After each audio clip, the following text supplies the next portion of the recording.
Paz seja convosco. Louvamos a Deus mais esse período, após o nosso tempo de comunhão. Louvamos a Deus pela possibilidade que temos de não só nos alimentarmos espiritualmente, mas também nos alimentarmos fisicamente. Estamos meditando dentro da busca da santidade, sobre a batalha por santidade. Uma batalha, uma guerra, que se inicia quando você diz sim, e que só termina quando você morreu, quando Cristo voltar. Não tem férias. Teve férias de Jesus lá, Wallace? Você assistiu o culto? Assistiu. É? A Ingrid ficou assim olhando, entendeu? Não sei se o Wallace teve férias de Jesus ou não. O Pedro assistiu, não? Assistiu, não? Olha lá. Estava de férias, está férias de Jesus. Entendeu? Então, a gente, dentro do cristianismo, entendeu? A gente não tem férias. E finalizamos lendo o texto de Romanos 7, 21, não vamos ler de novo. Falando sobre a questão de que nós podemos não gostar do fato que temos essa luta com o pecado ao longo da nossa vida. Mas quanto mais reconhecermos e aceitarmos essa realidade, mais equipados estaremos para enfrentar o problema. Você simplesmente deixar o problema de lado não vai resolver. Estava lá essa semana passada, eu estava voltando para casa do dominical, o carro esquentou. Aí eu fui lá, completei de água, e aí depois ele esquentou de novo. Eu poderia simplesmente ficar carregando de água ou levar no mecânico. Levei no mecânico e ele falou para mim que a baiaçadeira, na verdade o mecânico não apertou direito, né? Mas a baiaçadeira tinha laceado, então por isso estava vazando um pouco de água lá, ele arrumou, está tudo certo. Quanto mais descobrimos a força do pecado que habita em nós, menos sentiremos seus efeitos. Como que eu vou aprender a respeito da força do pecado? Conhecendo o que é o pecado. E o pecado, ele é apresentado através do quê? Da lei. A lei do Senhor, ela mostra aonde nós estamos. Então a Luli chegou na quinta-feira e ela foi fazer uma prova, ela falou assim, gabaritei. Falei, parabéns, mas você gabaritou errando todas ou gabaritou acertando todas? Ela, não, acertei todas, entendeu? Ela aprendeu a respeito daquela matéria de uma tal maneira em que o que foi proposto para ela como teste, ela foi aprovada. E isso também vale para nós. Então nós estamos falando aqui sobre busca de santidade. E aí o que acontece? Na semana que vai começar, você vai ser testado na busca da sua santidade. No entanto, embora os crentes ainda tenham essa propensão íntima para pecar, o Espírito Santo mantém dentro de nós um desejo maior de santidade. 1 João, capítulo 3, verso 9.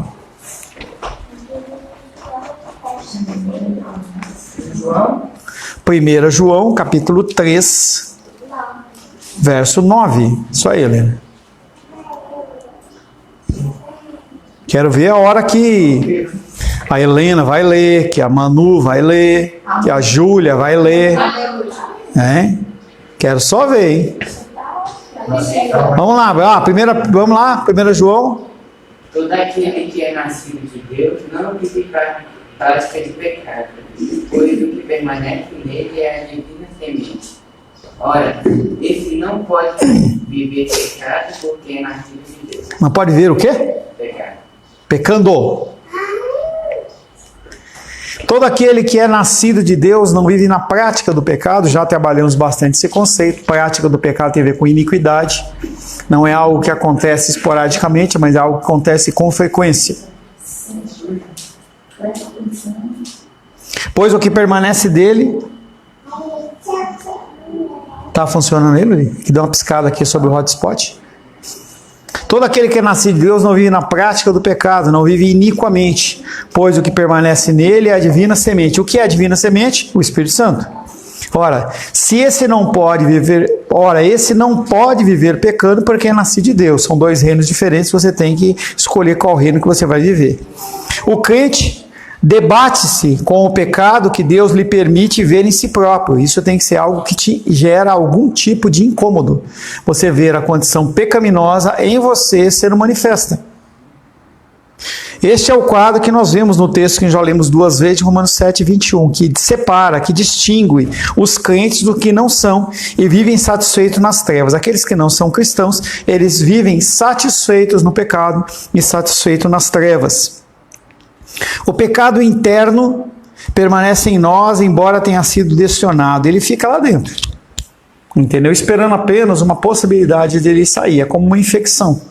Você pode tomar um Dorflex, um Doril para acabar a dor, para assumir ali o teu mal-estar lá por causa de uma gripe, alguma coisa. Aquele mal-estar, ele é eliminado, mas você vai continuar com o vírus dentro do seu organismo. E assim que possível, se você vacilar, que foi uma das grandes causas da morte da Covid, se você vacilar e você não cuidar da sua saúde realmente, o que acontece é que a doença vem e ela te leva, e leva mesmo. Apesar de ter sido derrotado e enfraquecido, a sua natureza não mudou, ele continua querendo tomar conta. Então, quando nós vemos condições de minoritárias dentro de países que houveram uma guerra, qualquer que seja, então nós estamos vendo uma guerra do Hamas, não é do povo palestino, do Hamas com o povo de Israel. Se Israel não fizer nada, o que vai acontecer? O Hamas ele vai crescer, ele vai se organizar de novo e vai tentar fazer o quê? Uma nova empreitada. E cada vez que volta, ele volta pior. É como doença. Se você não cura uma gripe bem curada, quando você é gripado de novo, você volta com uma gripe mais forte. E isso funciona para todas as coisas. O pecado continua a ser hostil a Deus e não pode se submeter à sua lei. Romanos 8, 7.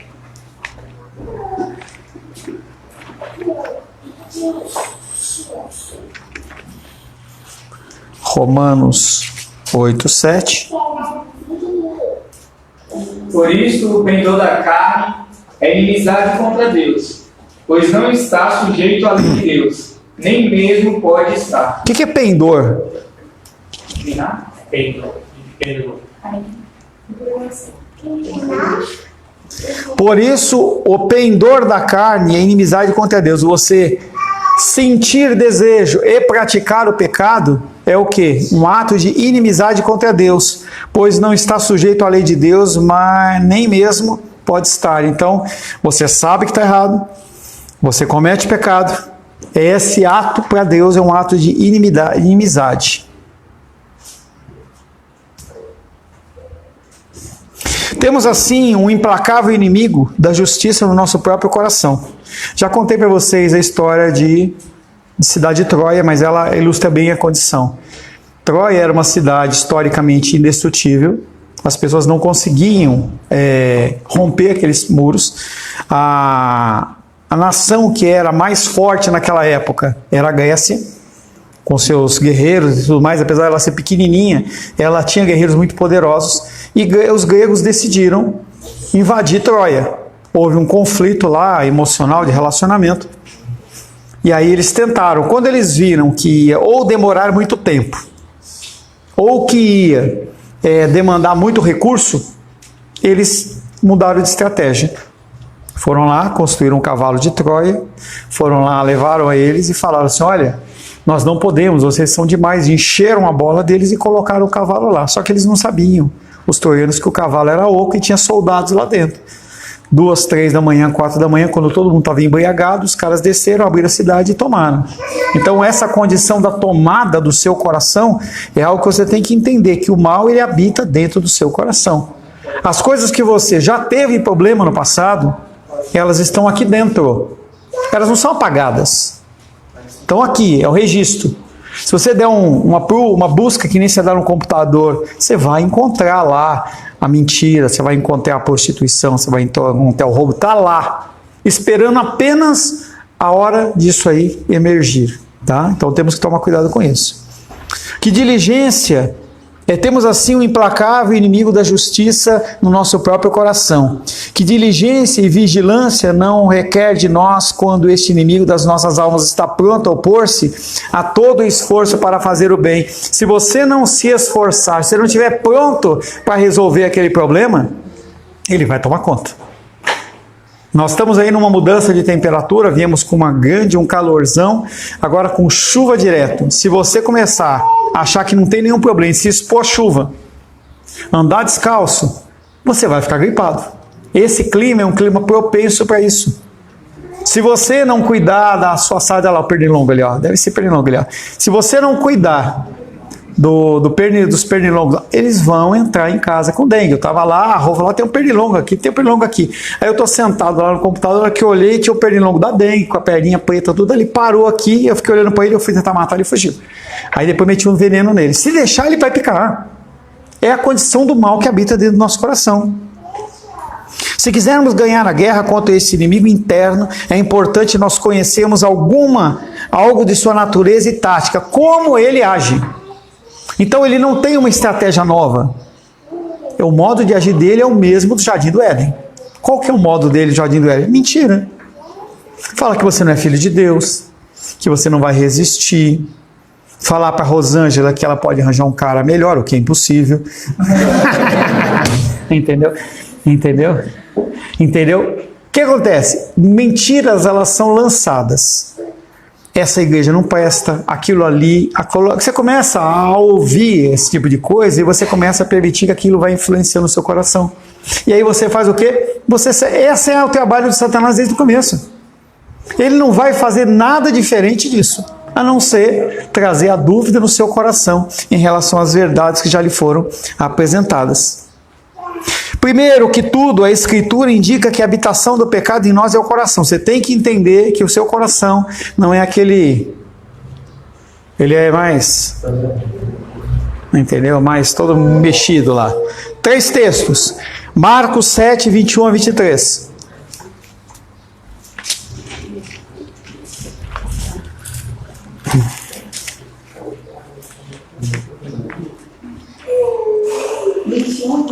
Marcos capítulo 7, versos 21 a 23. Né, Helena? Porque de dentro do coração dos homens é que procedem os maus desígnios, e a prostituição, os furtos, os homicídios, os adultérios, a avareza, as malícias, o dolo, a lascívia, a inveja, a blasfêmia, a soberba, a loucura. Ora, todos estes males vêm de dentro e contaminam o homem. Então não é algo que vem de fora, mas é algo que está aqui dentro. Então a gente fala assim que o cara é ruim porque o mundo fez isso. O cara é ladrão porque o pai foi ladrão. As influências, elas existem, mas são apenas influências. O que tem é no nosso coração. Se o povo de Troia ele não fosse suscetível ao orgulho, eles não iam receber o quê? O cavalo de Troia lá de fora. Porque aquilo não era algo que era atrativo a eles. Então o rei se sentiu empoderado, se sentiu forte. Mas não, isso vai ser um troféu para a gente. E o que acontece? A gente permite que as coisas elas nos influenciem, mas nós esquecemos que esse mal ele já está aqui dentro. Então você não tem como tirar esse cavalo de Troia dentro do seu coração. Ele já está aí dentro. Mas você você pode impedir que aqueles soldados eles saiam e tomem a porta do seu coração. Você não consegue tirar ele de dentro, mas você consegue impedir que ele haja dentro do seu coração. Gênesis capítulo 6, verso 5.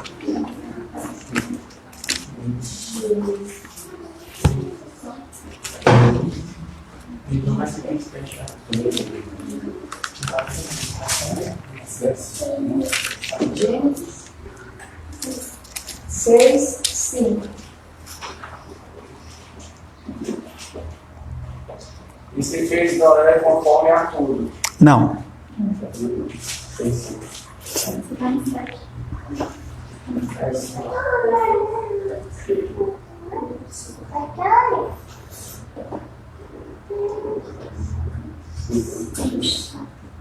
Gênesis capítulo 6, verso 5.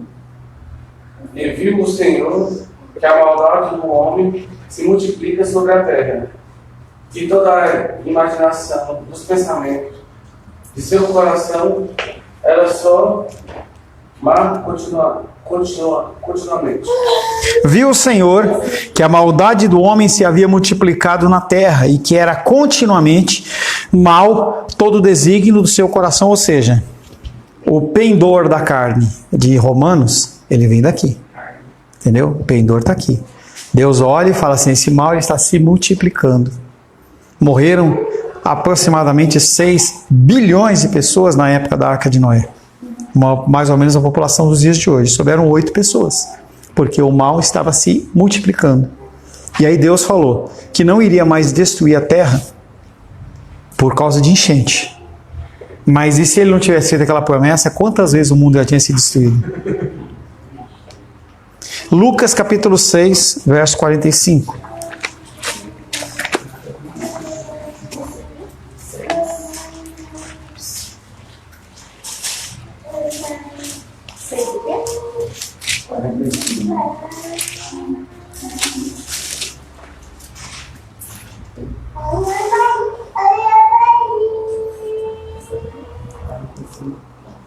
Lucas 6,45. O homem bom do bom, tesouro do coração tira o bem, e o mal do mal, tesouro tira o mal, porque a boca fala do que está cheio o coração. O homem bom do bom tesouro do coração tira o bem. Ou seja, o homem bom, aí não é o homem bom na sua índole de bondade, sim aquele homem que tem o Espírito Santo, o ser humano. O ser humano que tem o Espírito Santo no seu coração, ele tem um bom tesouro. Aquele que não tem o Espírito Santo tem um mau tesouro. Ou seja, a conclusão é, a boca fala do que você é. Se você é uma pessoa que vive xingando, mentindo, roubando, falando coisas chulas, você está testando que você não é de Deus. Ah, mas e Deus? Não. A semelhança de Deus é a semelhança em todas as coisas. E é interessante que uma pequena coisa ela gera um grande dano. Então a gente pintou a igreja. Quando eu fui levantar a porta na semana passada, a porta deu uma travadinha, eu forcei, quando eu entrei, olha lá em cima. Aí eu vim com a rua aqui no sábado, na sexta, travou de novo, abriu mais um buraco. Aí eu fui ver o que era. O negócio da tomada caiu para baixo. Uma coisa que está aí há 10 anos. Nunca aconteceu, mas ela está lá. O pecado ela acontece da mesma maneira. Ele está lá no seu coração, aguardando apenas uma forma e um momento de emergir. O que é o coração? Coração nas Escrituras é usado de várias maneiras. Às vezes significa a nossa razão ou compreensão. Então, você pode falar em coração pensando em razão, como eu decido fazer as coisas. Outras vezes fala em relação aos nossos afetos e emoções. Olha, a pessoa, ela não agiu na razão, ela agiu segundo o coração dela. Ela não devia ter feito isso, mas ela agiu segundo o coração. Em outras ocasiões, se refere à nossa vontade de fazer ou não fazer. Em geral, indica toda a parte imaterial do homem. Nós somos seres compostos por uma parte material e uma parte imaterial, que forma o ser humano. O ser humano ele não é divisível. Não dá para dividir o homem em corpo, alma e espírito. O ser humano é um ser único, composto de duas naturezas. Então a gente tem que entender que se eu estou chateado com a Luísa, eu quando vier fazer alguma coisa para a igreja, eu naturalmente, se eu não tratar o meu coração, eu vou trazer essa chateação para vocês. Foi por isso que o Alice postou lá na igreja a figura do dinossauro. Não sei se vocês viram, entendeu? Tem que ver, entendeu? O dinossaurozinho, entendeu? Que é o dinossauro do Woody, entendeu? Quando o pastor ele está ali, quando ele começa a pregar, mostra o tiranossauro rugindo, né? Algumas vezes, por isso que você precisa ter discernimento, eu posso estar abalado com alguma coisa na minha vida e eu posso trazer algum conceito errado. Sim, não há dificuldade nenhuma em relação a isso. Cabe a você ter o discernimento. Em geral, toda a parte imaterial do homem e todas as suas faculdades, não individualmente, mas como trabalhando juntos para fazer o bem e o mal, são denominados de coração. Então é a minha parte imaterial, a minha vontade, o meu desejo, a minha história, os meus sentimentos. A consciência também, quando determina e avisa. A vontade, quando escolhe ou recusa. Tudo isso nós podemos chamar de coração. A Bíblia diz que o nosso coração ele é enganoso. E ele fala que também ele é insondável. Então não adianta você dizer que você conhece o seu coração ou que você vai conhecer o seu coração. Você não conhece. Você não sabe o que você pode fazer diante de uma dificuldade. Você não sabe o que pode acontecer. Sempre eu trago, eu não vou fazer isso agora porque as crianças estão aqui, mas você tem um ente querido, próximo, que é carinhoso, que é amado de seu. Morre ele ou morre seu filho? Você pode até dar aquela, entendeu? Não tem uma pessoa aqui, nessa igreja, que morra, que eu morra, que não seja, se eu tiver que escolher entre você e a minha esposa, eu vou escolher que você morra. Nós somos seres assim. E isso é a natural do nós como seres humanos. Por isso que a identidade de Cristo morrendo na cruz do Calvário por nós, ela tem que ser mais forte ainda. Porque ele age de uma forma irracional. Ele não age de uma forma natural. A mente, quando raciocina, discerne, é coração. As emoções é coração. Tudo isso se chama coração. A Bíblia diz que no coração é enganoso. Jeremias 17, versos 9 e 10.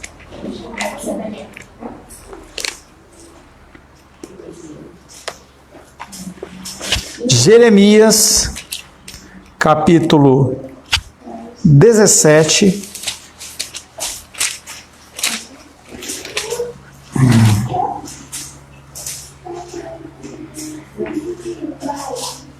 versos 9 e 10.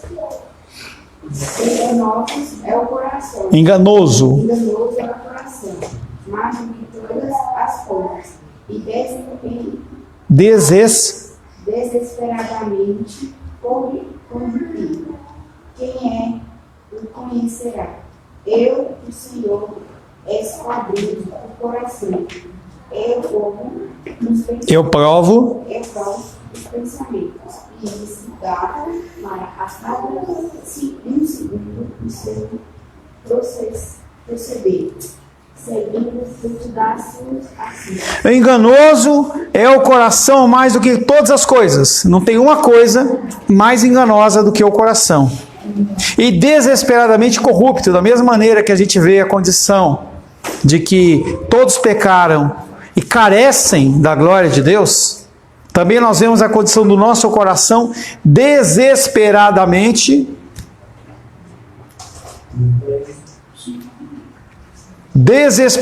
corrupto. Ou seja, além de sabermos que está errado, nós desejamos desesperadamente pecar. Quem o conhecerá? É a Rosângela que conhece meu coração? Não. É a Luísa? Não. Quem conhece o meu coração é apenas Deus. E aí ele fala, quem o conhecerá? Ele mesmo responde, eu, o Senhor, esquadrinho o coração e provo os pensamentos. Isso para dar a cada um segundo o seu proceder, segundo o fruto das vossas ações. Você se mostra como um bonzinho, como um cristão, e Deus apaga você de acordo com aquilo que você faz, de verdade. Teu pensamento nem chegou na boca, e Deus já conhece ele. E ele te dá a consequência daquilo de acordo com a vontade dele. Mesmo como crentes, nós não conhecemos o nosso próprio coração. 1 Coríntios, capítulo 4.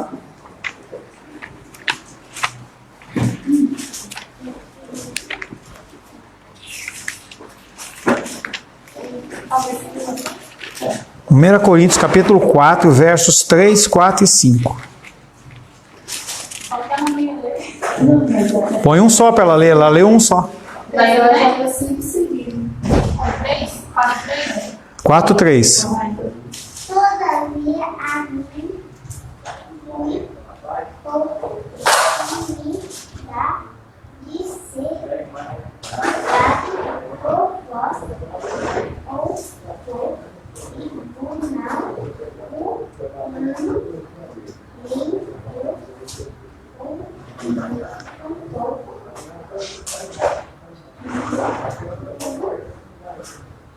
a mim mesmo, porque de nada me a consciência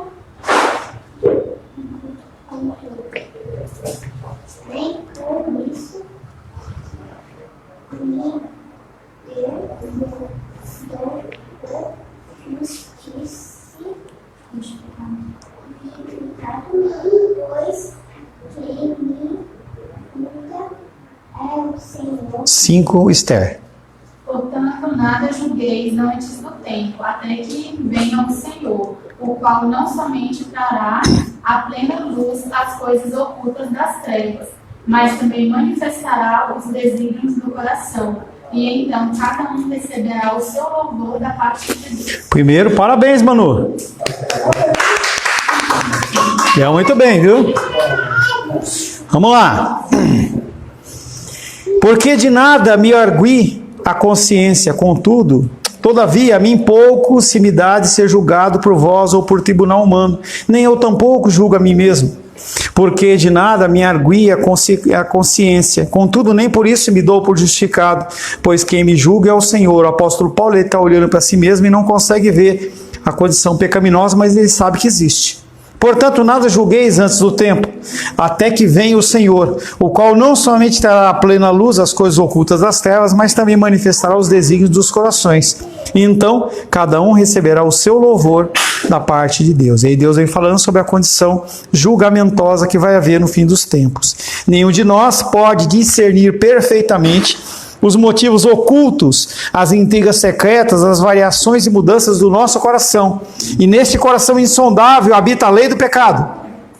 Muito da força do pecado reside precisamente nisso, que nós lutamos com o inimigo que não conseguimos descobrir plenamente. Então, o grande problema que nós temos é que nós não conseguimos identificar em nós mesmos o pecado. É por isso que a palavra ela tem que ser assertiva em relação a isso e mostrar a condição pecaminosa. Ou conviver, entendeu, com irmãos e irmãs na igreja, eles trazem essa condição de você conseguir identificar a condição pecaminosa no seu coração. A condição do casamento identifica isso. A pessoa começa aquilo que ela fazia sozinha, ela começa a cada vez ficar mais o quê? Patente aos olhos das pessoas. Não dá para você agir de uma maneira aqui, agir de uma maneira lá. As pessoas elas começam a identificar mentira no seu agir, no seu pensar. Então não adianta eu falar, olha, pô, Pedro, o cara tremendo aqui, ele nos ajuda, prestativo, vai falar com a Ingrid e fala, ixi, lá em casa você não sabe, meu. É difícil ele fazer ele dobrar, colocar, arrumar a cama dele.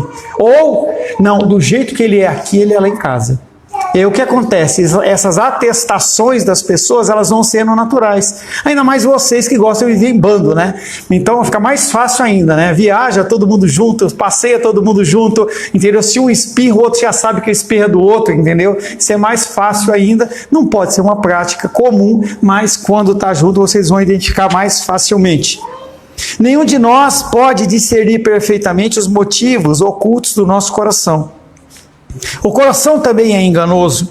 Desculpas buscam racionalizar e justificar as nossas ações. Por que você faz o que você faz? Eu faço isso por causa disso. Por que você decidiu trabalhar no domingo? Ah, porque não teve a provisão necessária.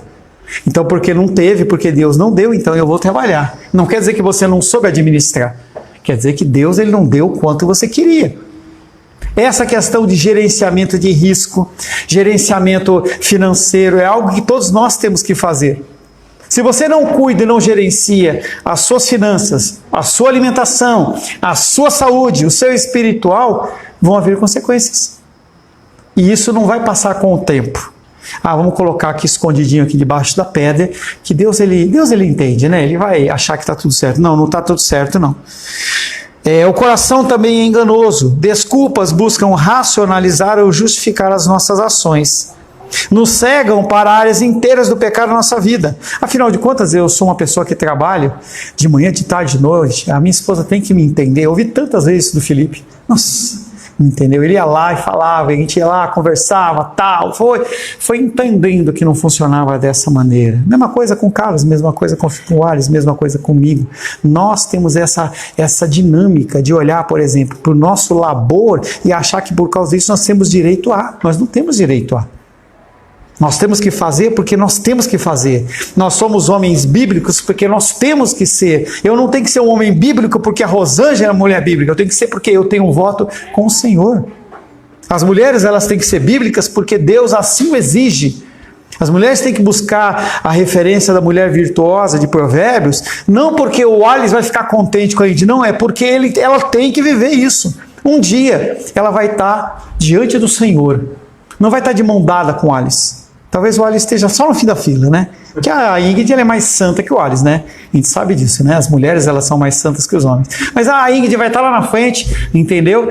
Ela não vai estar de mão dada. Ela não vai poder chegar e falar assim, a culpa é do Alice. Aí Deus fala assim, mas cadê o Alice? Você está aqui na posição 10 e ele está na 50, entendeu? Nem estou vendo ele direito. Não dá para pôr a culpa. Então nós temos, e uma das coisas que os casais mais fazem é isso. Como é que eu vou ser um homem bíblico se a mulher não é bíblica? Como é que eu vou ser uma mulher bíblica se o homem não é bíblico? Então a gente faz isso direto. Nós buscamos racionalizar e justificar as nossas ações. Os pecados levam-nos a lidar com o pecado servindo apenas de meias medidas. Eu vou até aquele momento. Então, enquanto está tudo certo, falei na semana passada e falei na retrasada, eu quero encontrar os casais, apenas Felipe e Raiane vieram. Tranquilo. Vi pinguim com a minha filha, como eu prometi que ia ver. Entendeu? Achamos interessante, estamos aguardando, entendeu? Agradeço, entendeu? Agradeço ao Carlos e a Esther que não tiveram lá, a gente pôde ver o pinguim, entendeu? Porque eu pude ter mais tempo, entendeu? Não tem problema. Mas o que acontece? Se você não lida com a dificuldade, com o problema, antecipadamente, ele vai bater na sua porta. Não tem conversa. Se você não educa o seu filho, ele vai dar sinais de rebeldia lá na frente. Porque ele vai achar que ele tem direito a isso. Então, celulares, tablets, televisão, são entretenimentos muito interessantes para nós que não queremos ter dor de cabeça. Então, quando a gente queria sair, eu e a Rô, a gente pegava a Luli, pequenininha ainda, e depositava lá na casa da titia e fazia ela cuidar dela lá. E a titia não tinha condição, o que fazia? Deixava ela pedir o iFood que ela queria. Oxe, era uma festa. Toda sexta-feira que eu saía com a Rô, a Luli ia lá, se esbanjava nos iFood como ela queria fazer. Entendeu? Há consequências, tá? Há consequências se você deixa o barco rolar. Falando sério agora. O pecado, a condição pecaminosa, ela nos leva a lidar com o pecado servindo apenas de meias medidas, ou de pensar que apenas a aceitação mental à palavra de Deus é a mesma coisa de obediência. Você ter conhecimento não é a mesma coisa. Tiago, capítulo 1, verso 22. Cara de pau, né? Tiago, qual que é o capítulo, Helena? Você não prestou atenção, né? Tiago 1, 22. Tornai-vos, pois, praticantes da palavra, e não somente ouvintes, enganando a voz mesmo. Tem como você estar na igreja e você ouvir e não praticar? Tem? Tem ou não tem, Carlos? Tem. O que mais tem é isso. Entendeu? A pessoa, ela ouve e não pratica. Não, é o cristão não praticante. Então, muitas pessoas que são, por exemplo, dentro do catolicismo romano, elas falam: você é católico? Eu sou. Mas eu sou não praticante. Isso nunca existiu dentro do meio evangélico, agora tem. A pessoa vem na igreja, ela lê as passagens, está aqui na dominical, está fazendo todas as coisas, devolve o dízimo, participa da reunião de oração. Fala nisso, senti só falta na reunião de oração na quarta-feira. E depois a gente tem que ver qual foi a questão, entendeu? Tá? Tava, inclusive, as casas elas estão ficando inteiras na reunião de oração. A Ingrid também tava falhinha, né? Tava com dor de cabeça, né? Mal-estar. Não, entendeu? Mas a casa do Carlos estava inteira, até a manura, entendeu? Isso é gerenciamento do nosso lar. Gerenciamento do cristianismo dentro do nosso lar. Nós temos que ensinar os nossos filhos a serem cristãos. Se você não ensina o seu filho a ser cristão, não participando da reunião de oração, sabe quando ele vai participar da reunião de oração? Nunca. Ele vai falar: se a mamãe e o papai não participam da reunião de oração, por que eu vou participar? Eu também não quero. E por não participar, também não vai orar, não acha que é importante. Aí a criança, ela faz 12, 13, 14, 15 anos, se rebela, você vai falar assim: poxa, mas a criança ela foi para a igreja desde pequenininho, mas o que ela via dentro do lar? Qual é o reflexo? O que ela fazia? O fato de sabermos que o pecado reside em nós, que em nós ocupa o coração, que é enganoso e insondável, devia nos tornar vigilantes e alertas.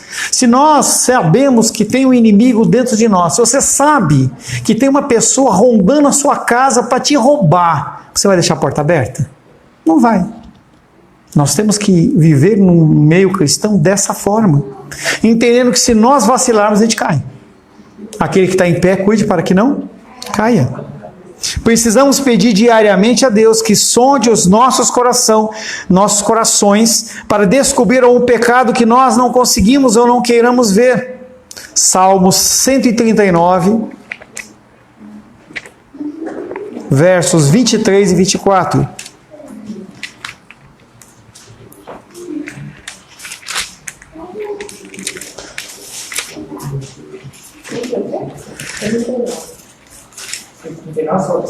Qual é o versículo, Helena? Você tem que prestar atenção para falar para as pessoas. 139, versos que? 23 e 24.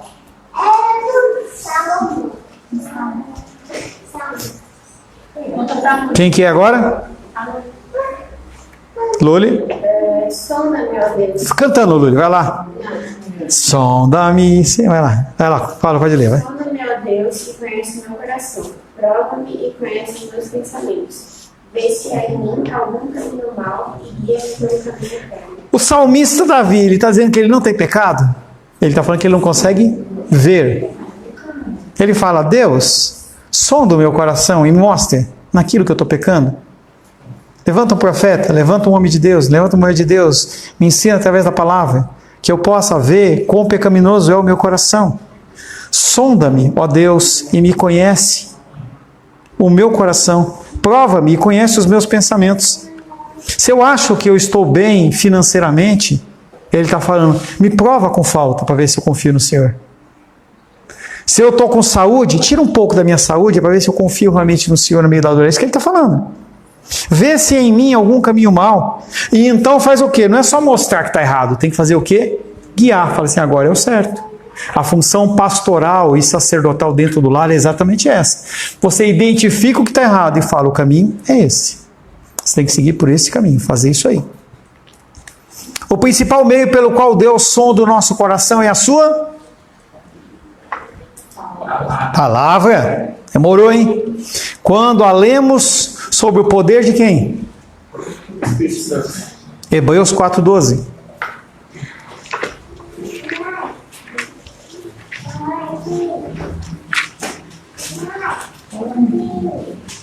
Hebreus capítulo 4, verso 12.